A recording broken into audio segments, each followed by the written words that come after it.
નમસ્કાર મિત્રો, સૌને મારા જય શ્રી કૃષ્ણ। મિત્રો, આપ જોઈ રહ્યા છો ધાર્મિક વાર્તાઓ યુટ્યુબ ચેનલ।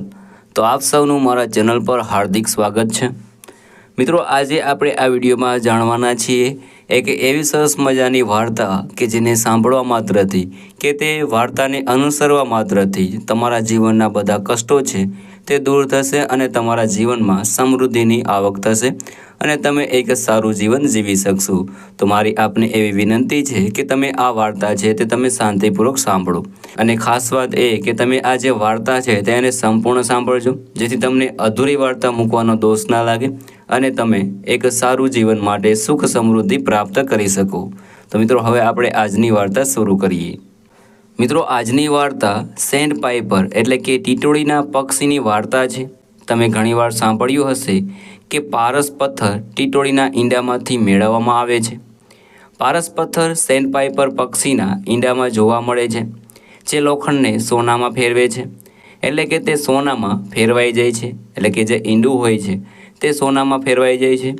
આવી વાર્તાઓ ઘણા બધા ગ્રંથોમાં પણ વાંચવામાં આવે છે, જેમાં સ્પષ્ટપણે લખેલું છે કે પારસ પથ્થર સેન્ડ પાઇપરના ઈંડામાં જોવા મળે છે। પરંતુ શું તમે ક્યારેય સાંભળ્યું છે કે સેન્ડ પાઇપર પક્ષીને આખરે આ પારસ પથ્થર કેવી રીતે મળી આવ્યું? આની પાછળ એક મોટી પૌરાણિક વાર્તા છે। આજે હું તમને આ વાર્તા સંભળાવવા જઈ રહ્યો છું અને આ વાર્તા વિશે એવું પણ કહેવામાં આવે છે કે જે વ્યક્તિ આ વાર્તાને ધ્યાનથી સાંભળે છે અને તેમાં દર્શાવેલી બાબતોને સમજે છે, જો કોઈ આનું પાલન કરે છે તો તે વ્યક્તિ અજબો રૂપિયાના માલિક બની શકે છે, તેનું જીવન બદલાઈ શકે છે, દેવી લક્ષ્મી તેના ઘરે આવશે, તે વ્યક્તિ ક્યારેય ગરીબ રહેશે નહીં। મિત્રો, વિડીયોને શરૂઆતથી લઈને અંત સુધી જરૂર જુઓ, કારણ કે અધૂરું જ્ઞાન હંમેશા ખતરનાક સાબિત થાય છે। મિત્રો, એક પ્રાચીન સમયની વાત છે। શ્રાવણ મહિનો શરૂ થવાનો હતો અને એક સેન્ડ પાઇપર પક્ષીની જોડી એટલે કે ટીટોળીની જોડી જંગલમાં બેઠી હતી। એ જે જંગલમાં માદા સેન્ડ પાઇપર તેના 2 ઈંડાને જન્મ આપે છે, એટલે કે જે ટીટોળી છે તે 2 ઈંડાને જન્મ આપે છે। શ્રાવણ મહિનો શરૂ થયો હતો। માદા સેન્ડ પાઇપર પક્ષી અને સેન્ડ પાઇપર તેનો પતિ બંને ખૂબ જ ચિંતિત હતા, કારણ કે ઈંડા મૂક્યા પછી ઘણો સમય થઈ ગયો હતો, પરંતુ તે ઈંડામાંથી બચ્ચા બહાર આવ્યા ન હતા। પતિ પત્ની ખૂબ જ આશા સાથે બેઠા હતા કે જ્યારે ઈંડા તૂટશે ત્યારે તેઓ સુંદર નાના નાના બાળકો બહાર આવશે અને તેમનું જીવન ખૂબ જ ખુશહાલ બની જશે। પતિ પત્ની બંને પોતાના બાળકો વિશે સપના જોઈ રહ્યા હતા, વિવિધ પ્રકારના સપના જોઈ રહ્યા હતા, પરંતુ તેમના ઈંડા પણ ફૂટી રહ્યા ન હતા। આખરે શ્રાવણ મહિનો શરૂ થાય છે અને પતિ પત્ની બંને ખૂબ જ ચિંતિત થઈને દુઃખી થઈ જાય છે। હવે સેન્ડ પાઇપર તેના પતિને કહેવા લાગે છે કે હે પ્રિય, શ્રાવણ મહિનો શરૂ થઈ ગયો છે, ઈંડા જન્મયાને ઘણો સમય પણ થઈ ગયો છે, પણ ઈંડામાંથી બચ્ચા બહાર નીકળ્યા નથી। જો ઈંડા તૂટ્યા હોત તો આપણા બાળકો હવે મોટા થઈ ગયા હોત, તેથી આપણે હવે આ ઈંડા તૂટવા માટેનો શું ઉપાય કરવો જોઈએ, જેથી ઈંડા ખૂબ જ જલ્દી ફૂટે અને બચ્ચા બહાર આવે। પછી સેન્ડ પાઇપર પણ તેની પત્નીને કહેવા લાગે છે કે હે પ્રિય, મારી પાસે પણ આનો કોઈ ઉપાય નથી, કેવી રીતે તૂટે છે। પતિ પત્ની બંને વારંવાર ઈંડા પર ચાંચ મારે છે, પણ ઈંડા પર કોઈ અસર થતી નથી। તે જ સમયે નારદજી ત્યાંથી પસાર થઈ રહ્યા હતા, ત્યારે નારદજી ત્યાં પહોંચ્યા। જ્યારે તેઓ માળાની નજીક આવે છે ત્યારે તેમની નજર સેન્ડ પાઇપરના ઈંડા અને સેન્ડ પાઇપર પતિ પત્ની બંને પર પડે છે। પછી નારદજી ત્યાં ઊભા રહે છે અને સેન્ડ પાઇપર અને તેની પત્નીને પોતાની પાસે બોલાવે છે। જ્યારે ટીટોળી પતિ પત્ની બંને નારદજી પાસે જાય છે ત્યારે તેઓ પહેલાં તેમને પ્રણામ કરે છે અને પ્રણામ કર્યા પછી તેઓ પોતાનું દુઃખ કહેવાનું શરૂ કરે છે। તેઓ નારદજીને કહેવા લાગે છે કે હે મુનિવર, અમારા ઈંડા મૂક્યાને ઘણો સમય થઈ ગયો છે, પણ હજુ પણ ઈંડા ફૂટતા નથી।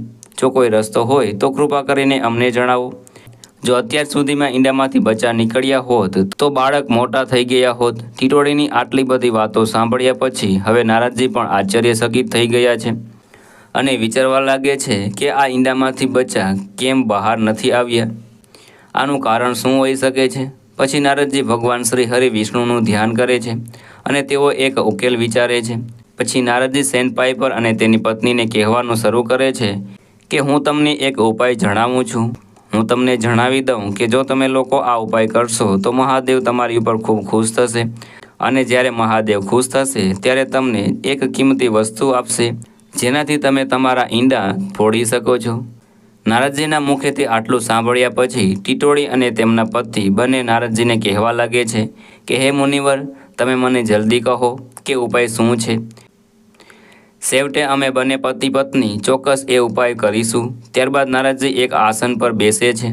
પતિ પત્ની બંને તેમની સામે બેસે છે અને નારદજી ઉપાય કહેવાનું શરૂ કરે છે. નારદજી કહે છે કે શ્રાવણ મહિનો શરૂ થઈ રહ્યો છે અને તમે બંને પતિ પત્ની હરિના દ્વારે જવું જોઈએ, એટલે કે હરિદ્વાર જાઓ. હરિદ્વાર ગયા પછી દેવાધિદેવ મહાદેવની કાવડ પૂરા શરીર અને મનમાં લાવો અને મહાદેવને પૂરા શરીર અને મનથી પૂરી ભક્તિથી કાવડ અર્પણ કરો. જો તમે લોકો આ કાર્ય પૂરા શરીર અને મનથી કરશો તો મહાદેવ ચોક્કસપણે તમારા પર ખુશ થશે. પછી ટીટોળી પક્ષી તેના પતિને કહેવાનું શરૂ કરે છે કે હે સ્વામી, આપણે હરિના દ્વારે હરિદ્વાર જવું જોઈએ અને કાવડ પણ લાવીશું, પણ તે પહેલાં આપણે આપણા ઈંડા માટે થોડી વ્યવસ્થા કરી લેવી જોઈએ, જેથી કોઈ બીજા પ્રાણી આપણા ઈંડાને નુકસાન પહોંચાડી ના શકે. હવે તે પક્ષી તેના પત્નીને કહે છે કે હે પ્રિય, જો કોઈ પ્રાણી આપણા ઈંડાને નુકસાન પહોંચાડશે તો તેમને તેમ કરવા દો. આજથી આ જ ક્ષણેથી આપણા ઈંડા મહાદેવના ભરોસે હોઈશું અને આ જ ક્ષણથી આપણે કોઈ ઝાડ પર બેસીશું નહીં, કોઈ ઝાડ કે છોડ પર આપણા ઈંડા મૂકીશું નહીં. આપણે ફક્ત અને ફક્ત જમીન પર રહીશું અને આપણા ઈંડા જમીન પર રાખીશું. પતિ પત્ની બંને હાથમાં પાણી લઈને પ્રતિજ્ઞા લે છે કે આજથી આપણે કોઈ પણ ઝાડી પર બેસીશું નહીં અને ઝાડ કે છોડ પર બેસીને કોઈ પણ ઝાડ પર ઈંડા મૂકીશું નહીં. આપણે ફક્ત ને ફક્ત જમીન પર રહીશું અને આપણા ઈંડા પણ જમીન પર રાખીશું. મિત્રો, એવું કહેવામાં આવે છે કે માતાનો આત્મા ખૂબ જ મોટો હોય છે. માતા પોતાનો જીવ પણ દાવ પર લગાવી દે છે. તે પછી ટીટોળી કેટલાક નાના નાના કાંકરા ઉપાડે છે અને તેને ઈંડાની આસપાસ મૂકે છે અને ત્યાંથી ચાલ્યા જાય છે. હવે પતિ પત્ની બંને ઓમ નમઃ શિવાયનો જાપ કરતાં કરતાં હરિના દ્વારે પહોંચે છે. પૂર્ણ ભક્તિ અને પૂર્ણ આત્માથી તેઓ દેવાધિદેવ મહાદેવનું નામ જપતા રહે છે અને હરિદ્વારને તેઓ કાવડ ઉપાડે છે અને કાવડ ઉપાડ્યા પછી દેવાધિદેવ મહાદેવનું ધ્યાન કરતી વખતે કાવડ લાવે છે અને તેમના નામનો જાપ કરતી વખતે તેઓ કાવડ લાવીને મહાદેવને અર્પણ કરે છે. હવે તેમણે મહાદેવને કાવડ પણ અર્પણ કર્યું છે, પરંતુ તેમ છતાં મહાદેવ તેમની સામે આવ્યા નહીં. ફરીથી પતિ પત્ની બંને બહુ દુઃખી થાય છે અને વિચારવા લાગે છે કે હવે આપણે નારદજીએ સૂચવેલા ઉપાય પણ કરી લીધા છે, છતાં મહાદેવ આપણને દર્શન નથી આપી રહ્યા. પછી ટીટોળી પક્ષી તેના પત્નીને કહેવાનું શરૂ કરે છે કે હે પ્રિય, ગભરાશો નહીં, ચિંતા કરશો નહીં. દેવાધિદેવ મહાદેવ ચોક્કસપણે આપણાથી પ્રસન્ન થશે. હવે આપણે દેવાધિદેવ મહાદેવને ઉગ્ર તપસ્યા કરીશું. હવે પતિ પત્ની બંને ફરીથી પ્રતિજ્ઞા લે છે અને મહાદેવને ગંગોર તપસ્યામાં બેસે છે. જ્યારે પતિ પત્ની બંને મહાદેવની ભક્તિમાં બેસે છે ત્યારે શ્રાવણ મહિનાનો છેલ્લો ભાગ આ ચાલી રહ્યો છે. શ્રાવણ મહિનો પૂરો થતો હતો ત્યારે મહાદેવ પ્રસન્ન થાય છે અને તેમની ભક્તિ પૂર્ણ થાય છે અને ભગવાન ભોળાનાથ બંને પતિ પત્નીને દર્શન આપે છે અને ભગવાન શિવ તેમને કહે છે, હે પક્ષી, હું તમારી ભક્તિથી ખૂબ જ પ્રસન્ન છું. તમે જે વરદાન ઈચ્છો છો તે માંગી શકો છો. મિત્રો, પછી બંને પતિ પત્ની તેમની આંખો ખોલે છે. આંખો ખોલતા જ સામે ભગવાન મહાદેવના દર્શન થાય છે. પછી બંને પતિ પત્ની મહાદેવને કહે છે કે હે પ્રભુ, અમે બે ઈંડાને જન્મ આપીને આવ્યા છીએ અને આ જન્મ આપ્યા પછી ઘણો સમય વીતી ગયો છે, પણ હજુ ઈંડા તૂટતા નથી. અમને એવું વરદાન આપો કે જેનાથી અમે અમારા ઈંડા ફોડી શકીએ અને અમારા બાળકોને બહાર કાઢી શકીએ. હે પ્રભુ, જો અમારા ઈંડા ન તૂટે તો પછી અમારો વંશ અહીંયા સમાપ્ત થઈ જશે. અમારો વંશ આગળ વધી શકશે નહીં અને અમારી પ્રજાતિનું નામ નિશાન આ પૃથ્વી પરથી ભૂસાઈ જશે. તો પ્રભુ, કૃપા કરીને અમને એવું વરદાન આપો કે અમે ઈંડામાંથી અમારા સંતાનને બહાર કાઢી શકીએ. પછી ભગવાન ભોળાનાથ તે પક્ષીને કહે છે, એ પક્ષીઓ ધ્યાનથી સાંભળો. શ્રાવણ મહિનાના છેલ્લા સોમવારે આપનું વીર્યસ્ખલન થશે. જ્યારે તમારું વીર્યસ્ખલન થાય ત્યારે બધી ધાતુઓ શ્રેષ્ઠ થશે. તેના જેવી બીજી ધાતુઓ નહીં હોય. તે સૌથી ભારે અને સૌથી નરમ હશે.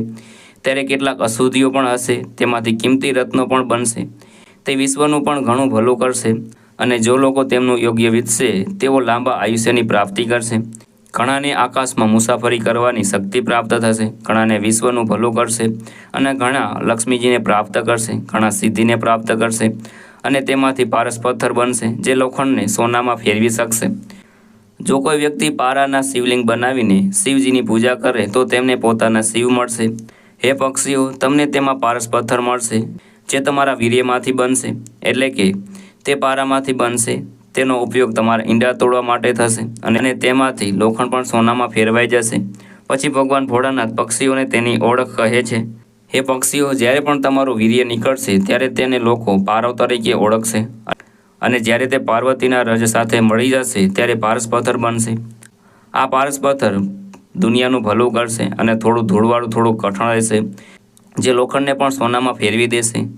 ફક્ત આને લઈને તમારા ઈંડા પાસે લઈ જવું પડશે અને માત્ર ઈંડાને સ્પર્શ કરશે ત્યાં તો તમારા ઈંડા ખુલી જશે અને તમારા બાળકો બહાર આવશે. મિત્રો, આટલું કહીને મહાદેવ ભગવાન અદૃશ્ય થઈ જાય છે. જ્યારે શ્રાવણ મહિનાનો છેલ્લો સોમવાર આવે છે ત્યારે દેવાધિદેવ મહાદેવનું વીર્ય નીકળશે અને જ્યારે માતા પાર્વતીનો હૃદય તે ભળી જાય છે તે પછી ધીમે ધીમે પારો પૃથ્વીના ગર્ભમાં જાય છે અને પારસ પથ્થરમાં રૂપાંતર થાય છે. હવે ટીટોળી પક્ષી તેના શોધ કરે છે અને ચાંચમાં પકડીને તેના ઈંડા પાસે લઈ આવે છે. પછી તેના ઈંડાને સ્પર્શતા જ તેના ઈંડા ખુલી જાય છે અને ઈંડા તૂટતા જ તેના બચ્ચા બહાર આવે છે. મિત્રો, આ રીતે ટીટોળી પક્ષીને પારસ પથ્થર મળ્યો. મિત્રો, આ બિલકુલ સાચું છે, એમાં કોઈ શંકા નથી કે સેન્ડપાઈપર ઈંડામાં પારસ સ્ટોન નથી, તેમાં ચોક્કસપણે તે સમાયેલું છે. પછી ટીટોળીના બચ્ચા જ્યારે મોટા થાય છે ત્યારે ટીટોળી તેના બચ્ચાઓને પારસ પથ્થર વિશે કહે છે કે આ રહસ્ય ફક્ત ટીટોળી પક્ષી જાણે છે. તે પોતાના બાળકો સિવાય બીજા કોઈ પ્રાણીઓને તેના વિશે ખબર પડવા દેતું નથી. પ્રિય દર્શકો, ઘણા લોકો એવું માને છે કે સેન્ડપાઈપર પક્ષી પારસ પાત્રનો ટુકડો તેના માળામાં મૂકી દે છે. પક્ષી પારસ પાત્રને ખૂબ જ કાળજીપૂર્વક લાવે છે અને ઈંડાને તેનો સ્પર્શ કર્યા પછી તેના પાછું એવી સુરક્ષિત જગ્યાએ મૂકી દે છે જ્યાં કોઈ માણસ અથવા તો પક્ષી ત્યાં પહોંચી શકતું નથી. તમે ઘણીવાર એવી વાત નોંધી હશે કે અન્ય પ્રાણીઓ અને અન્ય પક્ષીઓ બધા રાત્રે આરામ કરે છે અને જે પક્ષીઓને દિવસ દરમિયાન જોઈ શકતા નથી, જેમ કે ઘુવડ, ચામાચીડિયું વગેરે એવા પક્ષીઓ છે કે જે દિવસ દરમિયાન જોઈ શકતા નથી. તેઓ દિવસ દરમિયાન આરામ કરે છે અને રાત્રે ફરે છે. અન્ય પ્રાણીઓ અને અન્ય પક્ષીઓ રાત્રે આરામ કરે છે અને દિવસ દરમિયાન અહીં અને ત્યાં જ્યાં ફરે છે. પરંતુ સેન્ડપાઈપર એવું એક પક્ષી છે કે ના તો એ દિવસ દરમિયાન આરામ કરે છે કે ના તો એ રાત્રે. હંમેશા તે સજાગ રહે છે, કારણ કે તેને ઘણી ચિંતા રહે છે કોઈ તેનું પારસ પાત્ર ચોરી ના જાય. એવું પણ કહેવાય છે કે જ્યારે તેની આંખો જાગતા રહીને થાકી જાય છે ત્યારે તેની આંખોમાંથી આંસુ આવવા લાગે છે.